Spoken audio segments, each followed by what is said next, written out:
Assalamualaikum warahmatullahi wabarakatuh. Saya Eka Supartianingsih Jafar, SPC MPC Psikolog, bisa dipanggil Eka. Saya adalah salah satu dosen di Fakultas Psikologi Universitas Negeri Makassar. Sebagai seorang dosen, saya menjalankan Tridharma Perguruan Tinggi. Yang pertama, pendidikan dan pengajaran. Yang kedua, penelitian. Dan yang ketiga, pengabdian kepada masyarakat. Pada kesempatan kali ini, saya akan menunjukkan kinerja saya dalam menerapkan Tridharma Perguruan Tinggi dalam bidang pengajaran. Yuk, mari kita sama-sama simak. Mata kuliah Psikologi Perkembangan Anak merupakan mata kuliah wajib dengan bobot 2 SKS yang diajarkan oleh 2 dosen pengampu, salah satunya adalah saya. Mata kuliah ini merupakan mata kuliah teori yang diajarkan kepada mahasiswa semester 1 sebagai syarat untuk menyelesaikan mata kuliah di semester berikutnya, yaitu Psikologi Perkembangan Remaja, Psikologi Perkembangan Dewasa Lansia, dan Psikologi Keluarga. Media pembelajaran pada mata kuliah ini yang pertama LMS Syam-Oke, di mana mahasiswa bisa mengakses aktivitas kelas yang diprogramkan oleh dosen secara sinkronus maupun asinkronus. Yang kedua, WA Group, di mana pada WA Group tersebut terjadi komunikasi antara dosen dan mahasiswa terkait dengan perkuliahan dan penugasan yang diberikan. Yang ketiga, jurnal ilmiah, di mana jurnal penelitian ilmiah terbaru sebagai referensi untuk materi mata kuliah Psikologi Perkembangan Anak. Yang keempat, PowerPoint yang dijelaskan oleh dosen saat pembelajaran sesuai dengan materi perkuliahan. Yang kelima, video pengajaran yang dikembangkan sendiri oleh dosen. Yang keenam, buku ajar, di mana buku ajar tersebut dikembangkan oleh dosen dan menggunakan textbook populer ilmiah, salah satunya adalah Santrok mengenai Psikologi Perkembangan Anak jilid 1 dan jilid 2. Yang kedua, Papalia dan Diane jilid 1 dan jilid 2. Metode pengajaran pada mata kuliah ini yang pertama adalah penjelasan materi oleh dosen dan penugasan untuk mahasiswa. Yang kedua, belajar mandiri melalui LMS Syam-Oke. Yang ketiga, presentasi kelompok oleh mahasiswa. Yang keempat, project based learning, di mana mahasiswa melakukan project berupa analisis fenomena perkembangan anak yang dilakukan secara berkelompok. Asesmen atau penilaian pada mata kuliah ini meliputi asesmen kognitif dan asesmen afektif. Yang pertama, asesmen kognitif. Mahasiswa dinilai untuk penguasaannya terhadap materi berdasarkan pengetahuan atau pemahaman yang dia miliki. Dilihat dari hasil penugasan, kuis, ujian tengah semester pada pertemuan 8, dan ujian akhir semester pada pertemuan ke-16. Yang kedua, asesmen afektif. Pada asesmen afektif meliputi keaktifan mahasiswa selama di kelas, partisipasi aktif, semangat belajar, etika, dan interaksi antara dosen dan mahasiswa selama di kelas.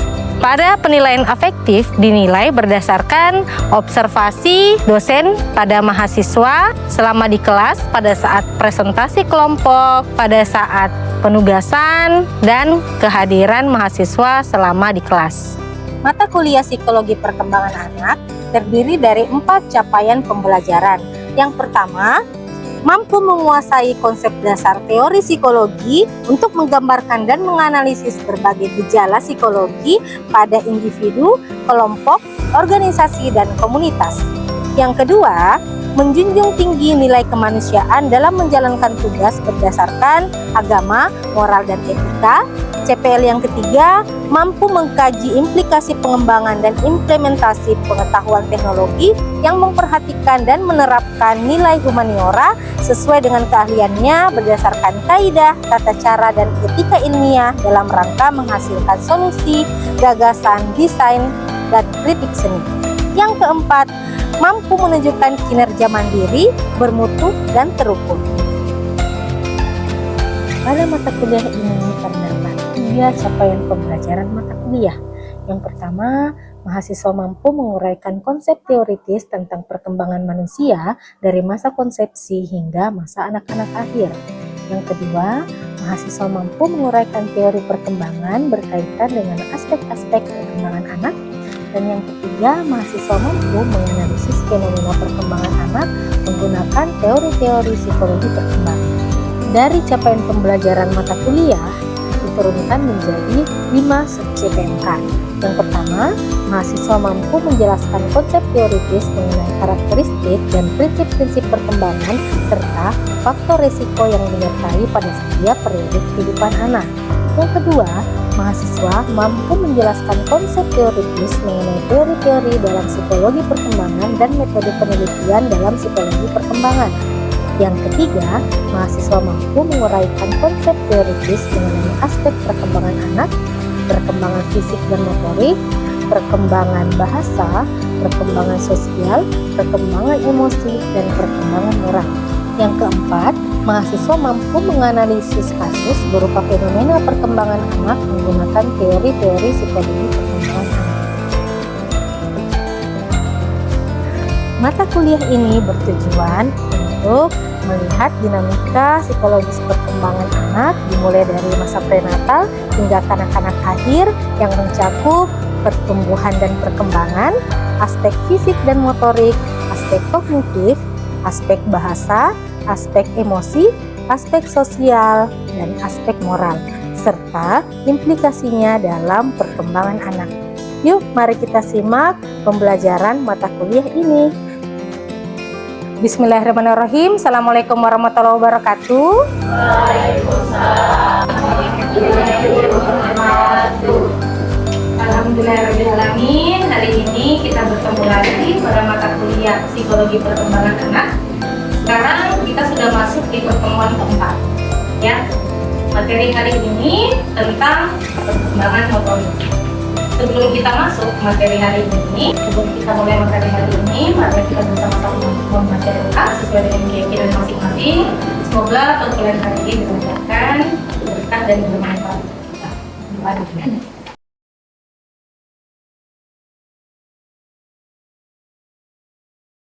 Saya ingin meminta perwakilan dari adik-adik sekalian untuk mereview materi mengenai konsep dasar perkembangan anak di pertemuan minggu lalu. Siapa yang bersedia? Ya, silahkan. Baik, sebelumnya terima kasih atas kesempatan yang telah diberikan. Perkenalkan, saya Nabila Indra. Saya akan review tentang materi minggu lalu, yaitu terkait dengan dasar-dasar perkembangan individu. Khususnya di perbedaan antara pertumbuhan dan perkembangan. Nah, pertumbuhan dan perkembangan itu ternyata berbeda. Untuk perkembangan sendiri itu merupakan proses perubahan fisik individu yang dapat diukur secara kuantitatif seperti perubahan tinggi badan, berat badan, kemudian perubahan toleransi tubuh. Yang mana evaluasi pertumbuhan ini bisa berhenti sesuai dengan isi individu itu dan bisa menyusul ketika misalnya kita sudah memasuki usia lanjut. Kemudian untuk proses perkembangan itu sendiri bersifat kualitatif, yaitu merupakan faktor individu dalam aspek motorik, sosial, emosi, dan lain-lain, yang mana untuk proses perkembangan ini bisa berlangsung selama seumur hidup. Oke, baik. Terima kasih jawabannya Nabila. Sangat baik ya jawaban dari temannya. Berarti pertumbuhan dan perkembangan itu merupakan konsep yang berbeda. Ya, pertumbuhan itu dia bersifat fisik dan bersifat kuantitatif, dapat diukur secara pasti. Kita tahu berapa sih pertumbuhan fisik seseorang sebelum dan setelah diukur. Ya, misalnya di bulan pertama seorang anak itu memiliki tinggi 120 cm. Kemudian bulan depan diukur 125 cm. Berarti terjadi pertumbuhan tinggi badan sebesar 5 cm dalam 1 bulan terakhir. Nah, seperti itu contohnya.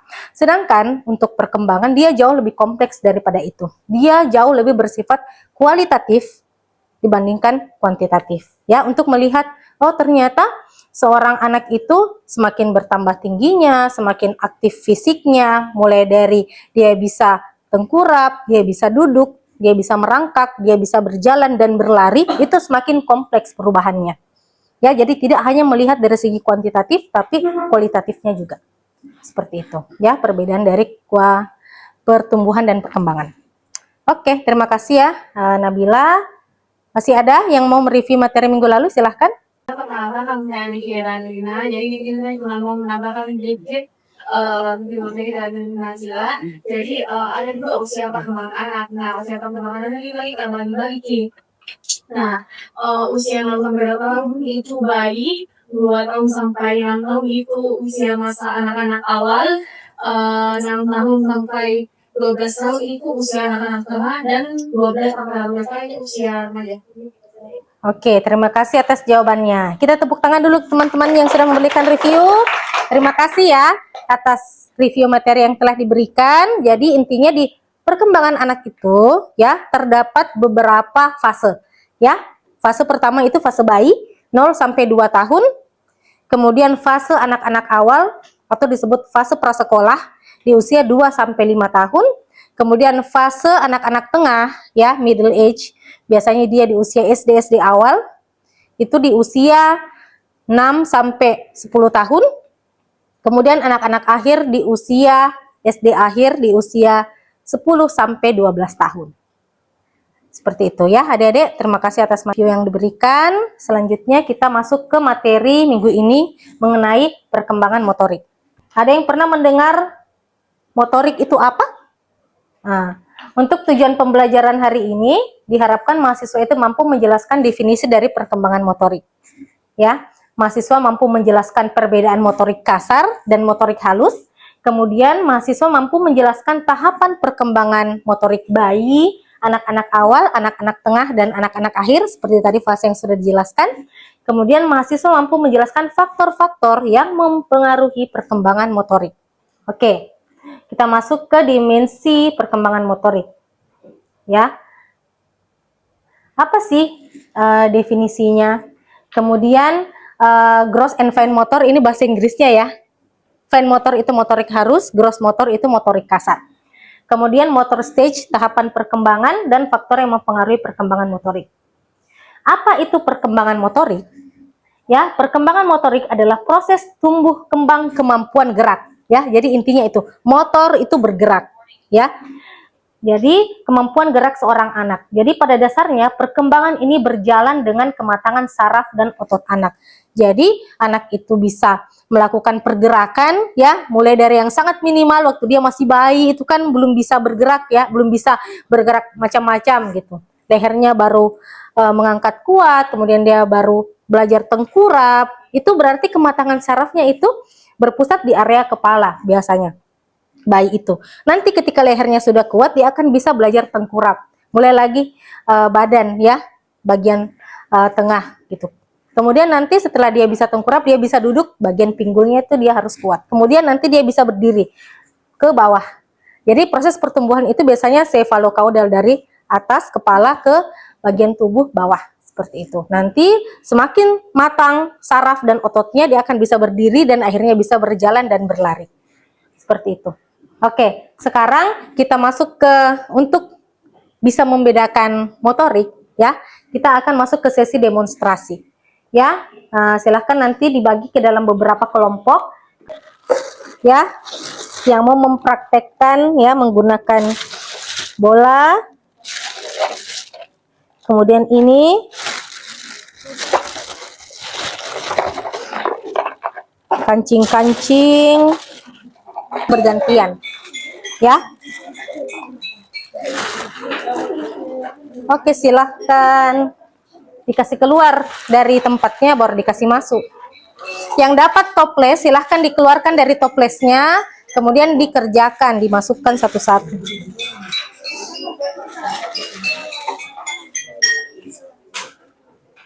Oke, yang dapat bola mungkin bisa coba praktekkan ke depan. Coba ditendang. Iya, di bawah sini. Di sini dengan temannya. Siapa tahu ada yang mau berpasangan ya. Ya. Ya, silahkan dengan saya juga boleh. Ya, coba. Ya. Sekarang lempar. Lagi ulang. Ya. Oke, silahkan kalian amati ya, kira-kira otot-otot apa yang bergerak saat kita tadi menendang bola dan saat kita melempar bola. Ya, seperti itu. Oke, sudah dimainkan semuanya? Oke. Oke, kalau sudah dimainkan, saya ingin meminta perwakilan dari kalian untuk insight dari simulasi yang telah dimainkan hari ini itu seperti apa? Apa sih perbedaan dari motorik kasar dan motorik halus dari permainan yang dimainkan? Ya, silahkan berdiri. Ya. Terima kasih sebelumnya atas semua yang telah diberikan. Ya. Perkenalkan, nama saya Andi Arifullah. Jadi dari simulasi yang mungkin teman-teman sudah barang yang sudah ada di depan masing-masing, kita bisa menyimpulkan bahwa dari dua jenis gerak motorik yang kita pelajari bersama, ada motorik kasar sama motorik halus. Nah, motorik halus lebih kepada pengguna gerakan yang yang secara gerakan itu skalanya lebih kecil, artinya tidak menggerakkan seluruh bagian tubuh yang ada. Sedangkan kalau motorik kasar, contohnya tadi pada saat peragaan bola itu kan nyata bahwa anggota tubuh yang kita gerakkan adalah kaki pada saat kita menendang bola, dan pada saat kita melempar bola itu gerakannya itu kita menggunakan tangan. Nah, itu yang menyimpulkan bahwa hal itu kemudian dijadikan sebagai contoh gerakan motorik kasar gitu. Jadi dia skalanya lebih besar, lebih nampak gitu. Oke. Terima kasih. Oke, terima kasih atas jawaban dari temannya. Silakan kita tepuk tangan. Oke, dari simulasi yang tadi ya, kita sudah bisa membedakan nih ya. Intinya sebenarnya kalau motorik kasar yang bergerak adalah otot-otot besarnya. Ya. Oke, jadi motorik kasar adalah gerakan yang melibatkan otot-otot besar ya, yang membutuhkan koordinasi dan keseimbangan antara anggota tubuh seperti kepala, tangan, kaki, dan lengan. Motorik kasar ini dia terbentuk secara alami. Ya, contohnya nih, misalnya bayi mengangkat kepala, tengkurap, berguling, merangkak, dan duduk. Itu memang sudah proses alami yang terjadi dalam pematangan motorik seorang bayi. Kemudian pada anak, dia berjalan, berlari, menendang, melompat, melempar, dan menangkap. Itu proses yang terbentuk secara alami. Jadi otot-otot besar yang dimaksud itu adalah otot-otot kaki, ya, paha ke bawah, dan otot-otot lengan atas, ya. Nah, sedangkan di motorik halus merupakan gerakan yang melibatkan otot-otot kecil, biasanya jari jemari, ya. Kalau yang tadi kan kita bergerak, ya, otot besarnya, tangannya dan kakinya. Kalau motorik halus dia hanya ujung-ujung jarinya yang bergerak, ya. Jadi seperti ini, ya. Nah, bergerak atau memasukkan masukkan kancing ya ke dalam tempatnya. Itu kan hanya motorik ujung-ujung jari saja yang bergoyang, nah, yang bergerak, sehingga itu yang disebut motorik halus. Nah, itu disebut gerakan halus karena otot besar yang bergerak, gerakan kasar, motorik kasar. Nah, seperti itu. Sama kalau kita lagi menulis, menggunting, melipat, nah itu semua motorik halus. Nah, seperti ini ya. Nah, motorik halus melibatkan otot kecil dan jari jemari, serta koordinasi mata dan tangan. Jadi kita tidak bisa tuh masukkan sambil mata kita kemana-mana. Pasti kita harus konsentrasikan dengan apa yang kita ajarkan. Nah, makanya biasanya salah satu untuk melatih fokus itu bisa dengan sering-sering banyak-banyak melatih motorik halus. Ini baru dapat dikuasai dengan baik jika motorik kasarnya tercapai. Dan berkembang jika ada stimulasi, itu bedanya. Kalau motorik kasar sebenarnya biar tidak terlalu banyak stimulasi, dia akan berkembang secara alami sesuai dengan pematangan fisik dan sarafnya. Namun motorik halus ini, kalau motorik kasarnya tidak tercapai, dia akan sulit, apalagi jika tidak ada stimulasi. Jadi memang harus ada media atau alat atau usaha yang digunakan untuk menstimulasi motorik halus anak. Nah, seperti permainan-permainan seperti ini, ya. Namun sekarang kan banyak ya orang tua yang kurang aware dengan itu, sehingga banyak anak-anak yang mengalami permasalahan motorik halus. Nah, apa sih tahapan perkembangan motorik? Nah, motorik kasar ya di usia 2 bulan, dia harusnya sudah bisa mengangkat dan mempertahankan kepala dalam posisi tengkurap. Jadi kalau dia ditengkurapkan, otomatis kepalanya akan mengangkat. Nah, kemudian di usia 4 sampai 5 bulan dia sudah bisa bolak-balik. Dia sudah bisa tengkurap, dia sudah bisa telentang. Tengkurap bolak-balik seperti itu. Nah, kemudian di usia 6 sampai 7 bulan itu dia sudah bisa didudukkan dan merayap. Di usia anak itu sudah belajar makan. Ya, sudah bisa lah minimal kalau dia belum bisa duduk sendiri, dia bisa kalau didudukkan dia tegap. Kemudian di usia 8 sampai 9 bulan anak itu duduk sendiri, belajar berdiri dan merangkak. Ya, merangkak ini salah satu fase yang sangat penting juga untuk keseimbangan dari otak kanan dan otak kiri. Ya, koordinasi kedua belah sisi kanan dan sisi kiri tubuh. Kemudian di usia 10 sampai 12 bulan dia bisa berdiri, berjalan dan berpegangan. Ya, sampai di usia 1 tahun. Di atas usia 1 tahun, di usia 13 sampai 15 bulan dia harusnya sudah bisa berjalan sendiri. Ya, bukan berjalan ketika kita kasih berdiri dia atau kita titah dia seperti ini, bukan. Itu dia sudah harus berjalan sendiri tanpa bantuan, baik itu dipegang maupun berpegangan. Kalau berjalan sendiri yang dimaksud itu berjalan secara mandiri tanpa bantuan apapun. Untuk motorik halus ya di usia 4 sampai 6 bulan meraih, menggenggam dan memindahkan benda. Jadi ketika dia memegang sebuah benda, ya misalnya ini, dia sudah bisa mengambil. Kemudian dia sudah bisa memindahkan dari tangan kanan ke tangan kiri, begitupun sebaliknya. Makanya mainan-mainan pegangan ya seperti kerincingan bayi, ya mainan-mainan teether yang bisa digigit, yang bisa dipegang itu sangat penting untuk motorik bayi. Karena anak itu belajar untuk menggenggam dan memindahkan benda. Itu proses perkembangan motorik. Ya, karena ada anak juga yang tidak bisa menggenggam. Kalau dikasih benda jatuh. Itu, ya. Kemudian memanipulasi benda di usia 7 sampai 9 bulan dan makan biskuitnya. Di situ anak-anak belajar makan sendiri.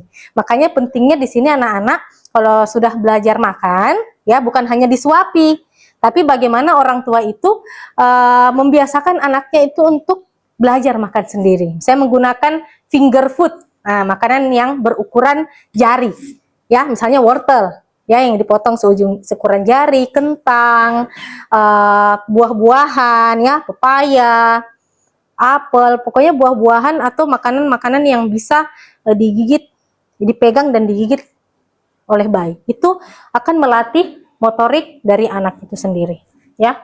Kemudian di usia 10 sampai 12 bulan memasukkan biji ke dalam botol. Seperti tadi nih, botol-botol yang saya berikan. Nah, harusnya di usia 10 sampai 12 bulan dia sudah bisa memasukkan ke dalam botol, ke dalam toples-toples kecil seperti itu. Sudah bisa mencoret-coret secara acak. Kalau dia dikasih pulpen, ya dia bisa mencoret-coret. Kemudian sudah bisa belajar minum sendiri dari gelasnya. Kemudian di usia 13 sampai 18 bulan sudah bisa menggambar imitasi. Ya, berarti dikasih contoh kemudian dia mengikuti pola. Misalnya garis, ya, atau bulat, biasanya itu yang mudah. Perlambatan perkembangan motorik kasar. Oke, sebelum masuk di sini saya ingin memberikan kesempatan pada adik-adik yang ingin bertanya, silahkan. Oke, silahkan. Oke, baik Ibu, terima kasih. Kalau kan saya Raffiana Nabila Muhlis, Ya. saya ingin bertanya tadi sempat dimention di sebelumnya mengenai perkembangan motorik kasar, Ya. di mana di usia 1 tahun ke atas seharusnya sudah bisa berjalan. Nah, saya punya ponakan, dia umur 1,5 tahun, tapi dia masih belum bisa berjalan mandiri, Ibu. Dan ketika ditanya ke orang tuanya, katanya itu wajar untuk anak-anak karena setiap anak itu punya tahap perkembangan yang berbeda-beda, dan menurut orang tuanya dia anaknya cukup ceria dan tidak menunjukkan hal-hal yang harus membawa anaknya ke dokter dan sebagainya. Tapi di sisi lain anak ini lebih antusias ketika diajak bermain gadget daripada bermain yang lebih aktif, bermain langsung, Ibu, begitu.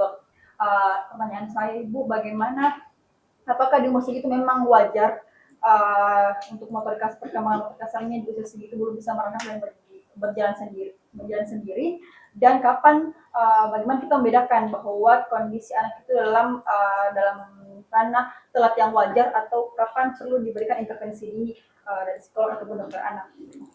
Oke, terima kasih ya jawabannya Rafila. Anaknya umur 1,5 tahun ya. 1,5 tahun itu berarti 18 bulan.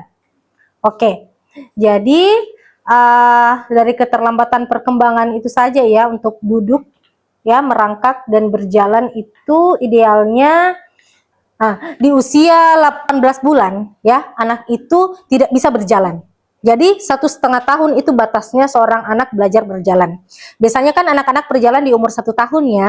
Jadi dari umur 12 sampai 18 bulan ya, anak itu masanya belajar berjalan. Ketika dia sudah lewat dari 18 bulan kemudian dia belum bisa berjalan, itu merupakan bendera merah dan perlu segera diperiksakan ke dokter anak maupun psikolog anak. Ya, karena dia sudah termasuk keterlambatan perkembangan yang mengarah ke gangguan atau keterlambatan perkembangan yang perlu segera diintervensi. Kenapa? Ketika di usia itu sudah lewat, nanti akan lewat yang namanya masa pekanya. Masa peka dia untuk belajar berjalan. Ya, ini red flags-nya ya. Belum dapat mengontrol kepala, kepalanya belum tegak di usia 6-7 bulan, belum dapat duduk tegak di usia 10-12 bulan, dan belum dapat duduk merangkak dan ditarik ke posisi berdiri di usia 12-13 bulan. Kalau motorik halus, dia belum bisa memegang benda pada usia 4 bulan. Biasanya di usia 4 bulan kan anak-anak sudah bisa, bayi sudah bisa pegang botolnya sendiri. Jadi seperti ini nih, biasanya yang berjalan orang tua pakai alat-alat bantu ya. Ada alat yang seperti ini. Jadi mengajari bayi dengan alat bantu seperti ini, padahal sebenarnya otot kakinya itu belum terlalu kuat, ya, itu bisa bukan mempercepat, malah bisa memperlambat kemampuan berjalannya, ya, dan keseimbangannya. Ya mungkin dia bisa belajar dengan alat bantu tersebut. Namun cara berjalannya nanti akan keliru. Biasanya kan kaki itu napak ya, lurus seperti ini. Tapi kalau diajar seperti ini bisa jadi dia berjinjit, ya, atau berjalannya tidak seimbang. Jadinya gampang terjatuh karena sebenarnya otot kakinya belum terlalu kuat. Jadi memang yang paling penting adalah bagaimana menguatkan otot kakinya. Biasanya anak kalau mau belajar berjalan ya harus sering berdiri.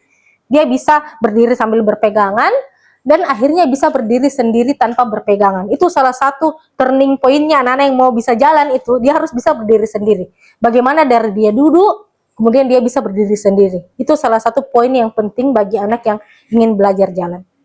Bukti nih ya, usia dini itu ibarat benih yang baru merekah, jangan tergesa-gesa, ingin segera berbuah dengan menyiram dan memupuknya banyak-banyak, karena nanti akarnya justru akan busuk. Ya, harus memang diikuti prosesnya. Perkembangan itu. Jadi memang harus disertai perkembangan yang cepat, itu harus disertai kematangan ya, fisik, kematangan motorik yang baik sehingga dia bisa berkembang sesuai dengan usianya. Perkembangan motorik yang baik akan berpengaruh ke perkembangan yang lain, kognitifnya ya, bahkan emosi dan sosialnya. Seperti itu ya. Terima kasih adik-adik. Mungkin itu materi hari ini ya. Sebagai akhir untuk materi hari ini saya ingin memberikan kuis kepada adik-adik semua. Ini soal kuisnya ya. Silahkan dibagikan ke teman-temannya.